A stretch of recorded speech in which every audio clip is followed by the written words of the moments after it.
You're listening to the N2K Space Network.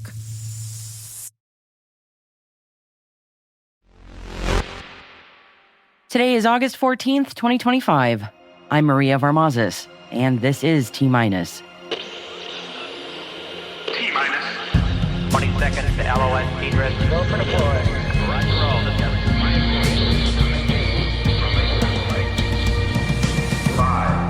KBR and Axiom Space have completed 3 successful crewed underwater tests of the Axiom Extravehicular Mobility Unit. 4. Spire Global announced preliminary revenue results for the second quarter. 3. The Italian Space Agency has signed an agreement with SpaceX for an uncrewed mission to Mars aboard a future Starship mission. 2.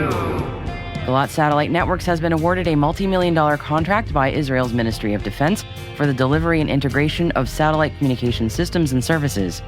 1. U.S. President Donald Trump signed the Enabling Competition in the Commercial Space Industry Executive Order. 0.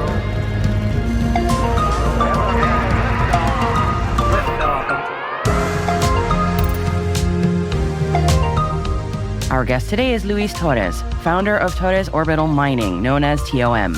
And TOM is a startup developing robotic systems for sustainable lunar excavation, and Luis will be sharing more about his company with me later in the show.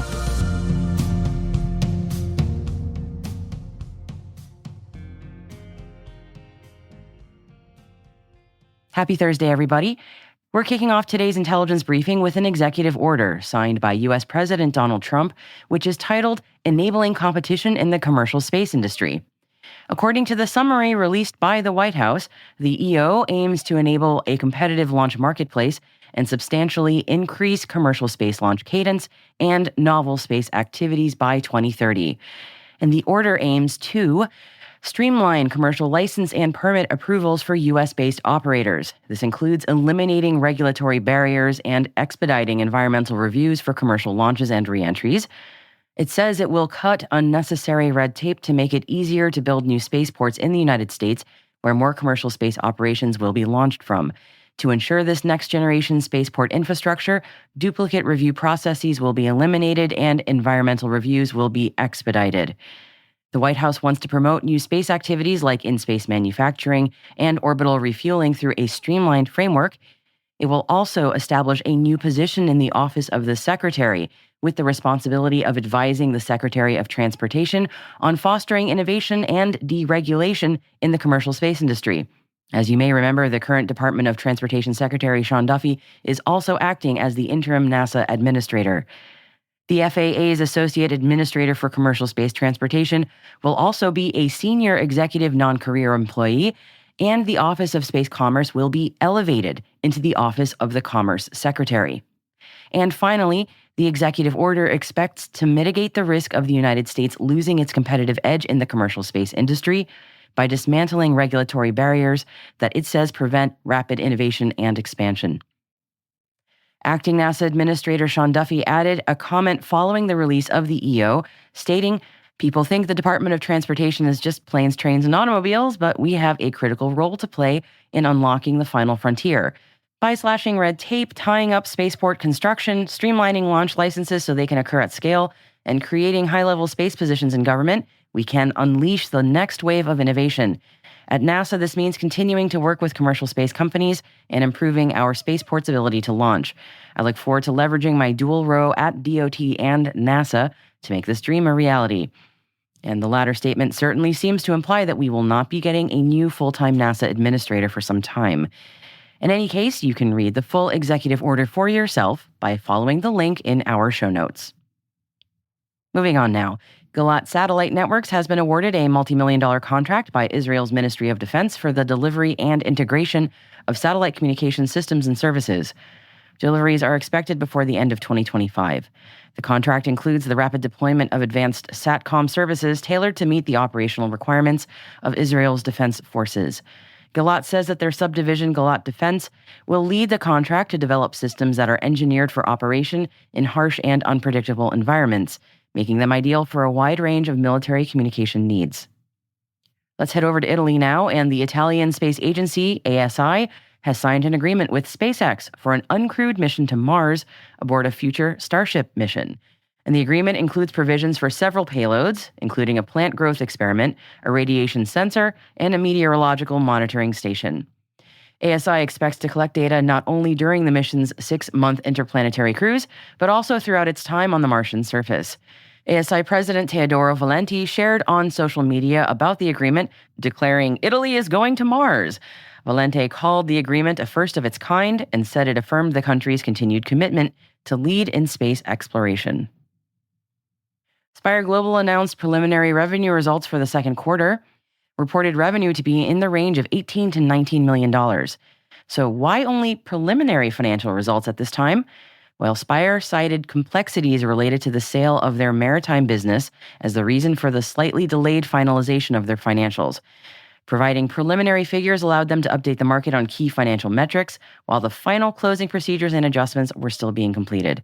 And the company is holding a call this evening to provide updates to its investors. KBR and Axiom Space have completed 3 successful crewed underwater missions of the Axiom Extravehicular Mobility Unit, also known as the AXIMU. The spacesuits are being developed for use on NASA's Artemis III mission. KBR and Axiom conducted the tests at NASA's Neutral Buoyancy Lab at Johnson Space Center. The tests involved an astronaut being fully submerged in the Neutral Buoyancy Lab's 6.2 million gallon pool while wearing the AXIMU. The goal was to evaluate the suit's integrity in an environment that closely simulates the weightlessness of space, and the companies say that the suit remained completely sealed and airtight, signifying that it is ready for more advanced evaluations and, ultimately, future missions.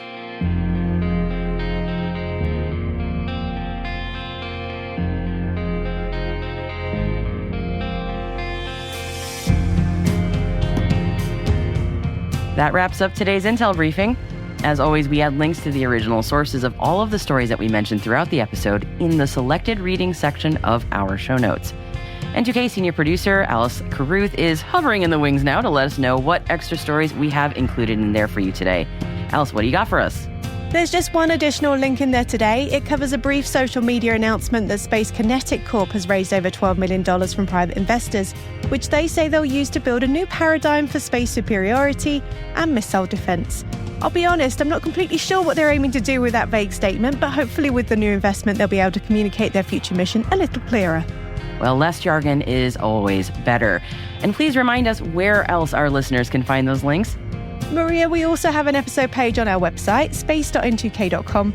Scroll down to find today's episode title, and included on that page is the selected reading section with hyperlinks to all the stories covered in today's podcast.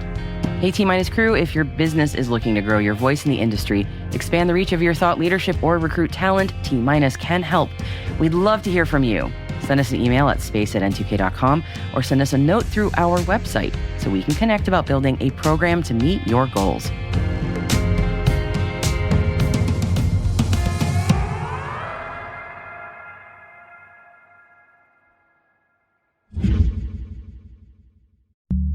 I'm Ben Yellen, co-host of the Caveat podcast. Each Thursday, we sit down and talk about the biggest legal and policy developments affecting technology that are shaping our world. Whether it be sitting down with experts or government officials or breaking down the latest political developments, we talk about the stories that will have tangible impacts on businesses and people around the world. If you are looking to stay informed on what is happening and how it can impact you, make sure to listen to the Caveat podcast.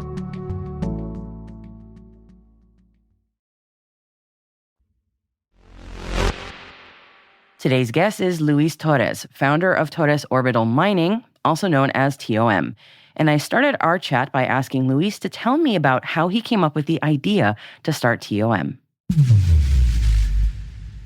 There's a methodology that I use a lot to solve problems. I think it's called the generation of absurd ideas.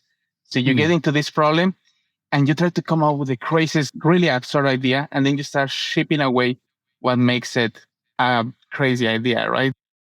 So while reviewing my career aspirations throughout my MBA, we were really thinking of entrepreneurship, right? And create something by yourselves and get to experience this challenge. And I started thinking, where's my experience in how could I leverage to create something, right? So when I started doing my research, okay, maybe let's take a look into what the companies are doing, just out of curiosity. And that's when I saw that we're relying on hoppers, we're relying on conveyors, and there's a lot of material transition points that I'm thinking, okay, all of these areas are just going to be issues. And let me give you a hard data. Yeah. So to run a mine, 50%, somewhere between 50 to 60% of the cost to run it is human labor. Yeah. The maintenance, the move, center a conveyor, take a look at the machine. That means that if we were to replicate all of the Earth methodologies on orbital bodies, we're going to have to think on how we're going to replace this 50% of human labor, right? Right. Yeah. Either Yep. AI, software, or robotics, and all of this just keeps adding on layers of complexity. So now something that could be feasible, it becomes incredibly hard. So while toying with the idea, that's when we assign ourselves some objectives, right? Okay, so we need to design something that has less transition points, that has a good management of dust, even more after learning how sharp regolith is.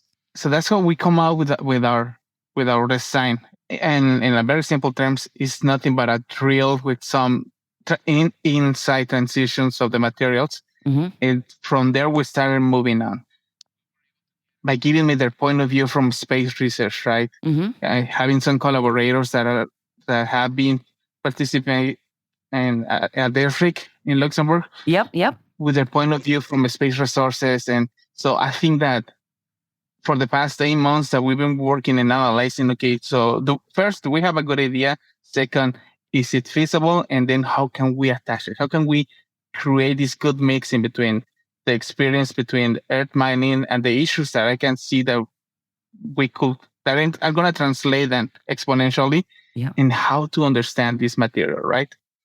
I was looking on your website, and it's fascinating looking. And is this what you're testing right now? Yeah, absolutely. So our first design, it was the Moon Autonomous Extractor Lander. That's the first thing that we work on. And the idea for me was that in order for us to be able to think of how are we going to utilize the space resources on Earth, or how are we going to mine asteroids, I think we need to prove that we can actually mine good amounts of space resources.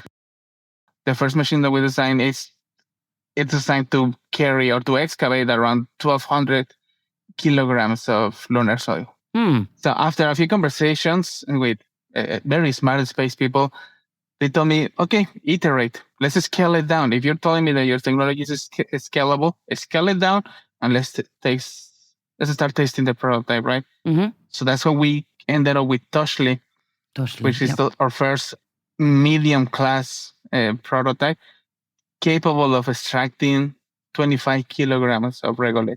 I was thinking it's so interesting to me to hear scaling it down. It makes sense for space because we have to get things smaller, but I often think of scaling as scaling up. In this case, it needs to be scaled down. But yeah, absolutely. On mine, and this is something that I've been experiencing during the past couple of months while designing this. I'm used to design very heavy-duty equipment. Yes. And now I'm trying to design very lightweight, I don't know, even the legs for the rover. And I'm dealing with millimeters and something. It's just amazing for me. So just to give you a little context on its name, Toshli comes from the Nahuatl word rabbit. So it goes with the, I guess you can call it legend, one of the Quetzalcoatl, one of the gods who saw a humble rabbit that was offered to him and decided to imprint his silhouette on the moon. So I thought, I have always thought of that story. I love that. I love that tribute, and I love that. That's wonderful. Yeah, thank you. So yeah, we tested Toshli, the pretty much on mobility and some excavation analysis yet. And right now we're trying to run in this better agile methodology, like create a list of what we want, select what we can do, and try to work and iterate faster. And that's how, from the lessons learned from this prototype, we are creating right now our smaller rover. So we're even scaling down once more. So this one it's designed around 9 kilograms of regolith, so less than half of the big one. But I think this is going to let us iterate faster. And with the lessons from Toshli, we're we're going to be able to produce faster results and something that's easy to carry to conferences and pitch. Yeah, I was gonna say that's a nice bonus as well for you and your team. So that's wonderful. It is so fascinating to me to think of as just as you said with mining, you do think of these extremely heavy duty equipment, and now we're talking about things that are so refined and almost delicate, but still have to be rugged enough to be dealing with regolith and all the arduousness of mining. I mean, so that sounds like a really fascinating technical and engineering problem to be working out. But I imagine it also taps into your imagination of what's possible and what mining on the moon will look like. Because right now we're all still trying to figure that out, but you are doing that work right now to help shape that future. Absolutely. And let me tell you something. When I first was bouncing the idea with my wife, one of the first things that she told me was, don't blow up the moon. we need it. Fair. That's fair enough. Yes. And having to deal with a lot of environmental permits and issues and circumstances here on air mining, one take to look into, okay, what's on the moon? What are we writing about? What are the standards, and mostly around mine planning? What can and when cannot we do? And it was also surprising to see that like we're pretty young in that regard. Yeah, there's some agencies that are starting to work on these space policies. I kept seeing a lot of space lawyers starting these very important conversations.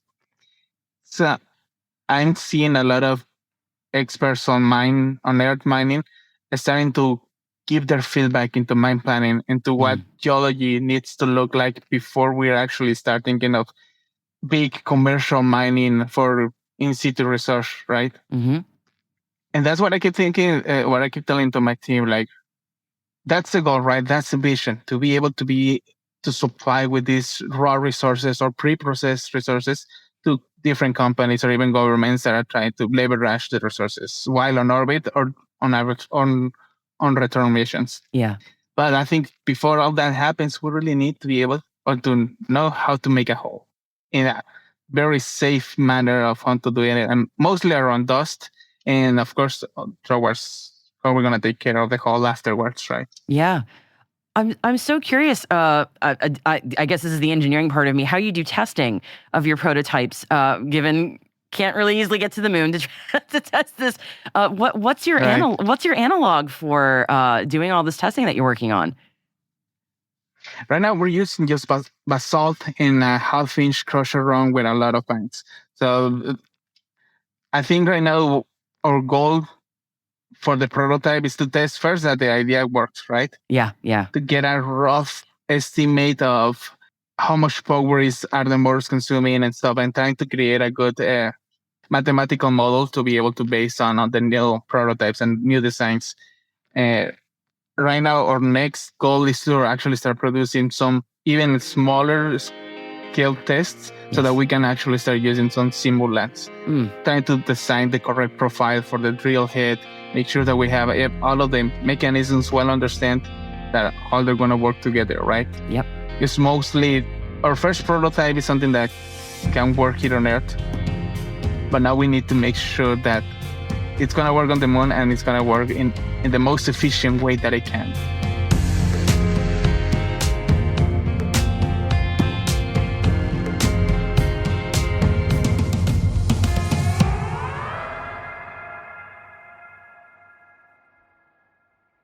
We'll be right back.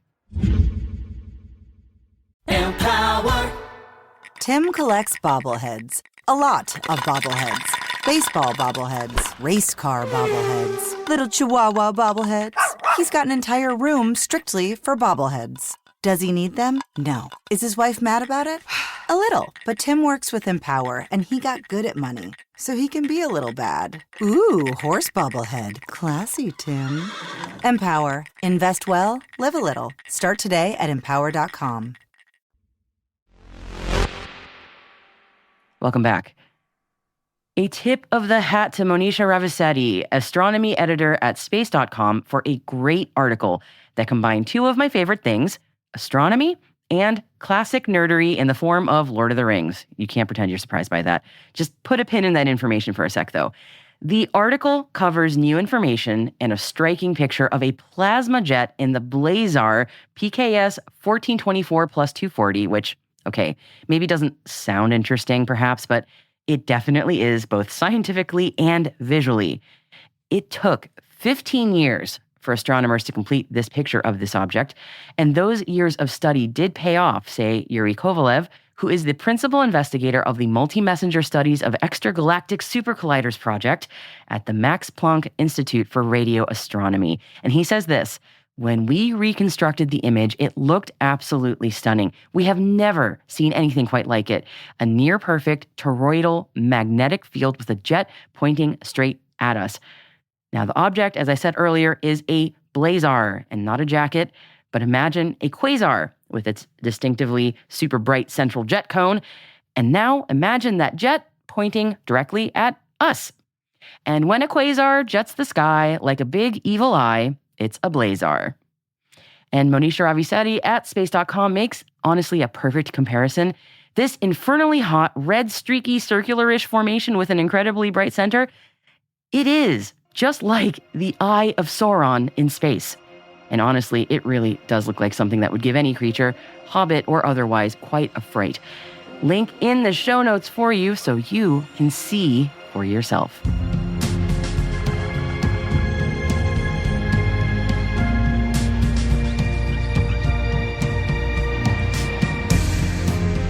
And that's T-Minus, brought to you by N2K Cyberwire. We'd love to know what you think of our podcast. Your feedback ensures we deliver the insights that keep you a step ahead in the rapidly changing space industry. If you like our show, please share a rating and review in your podcast app. Please also fill out the survey in the show notes or send an email to space@n2k.com. We are proud that N2K Cyberwire is part of the daily routine of the most influential leaders and operators in the public and private sector, from the Fortune 500 to many of the world's preeminent intelligence and law enforcement agencies. N2K helps space and cybersecurity professionals grow, learn, and stay informed. As the nexus for discovery and connection, we bring you the people, the technology, and the ideas shaping the future of secure innovation. Learn how at n2k.com. N2K's senior producer is Alice Carruth. Our producer is Liz Stokes. We're mixed by Elliot Peltzman and Trey Hester, with original music by Elliot Peltzman. Our executive producer is Jennifer Iben. Peter Kilpie is our publisher, and I am your host, Maria Varmazes. Thanks for listening. We'll see you tomorrow.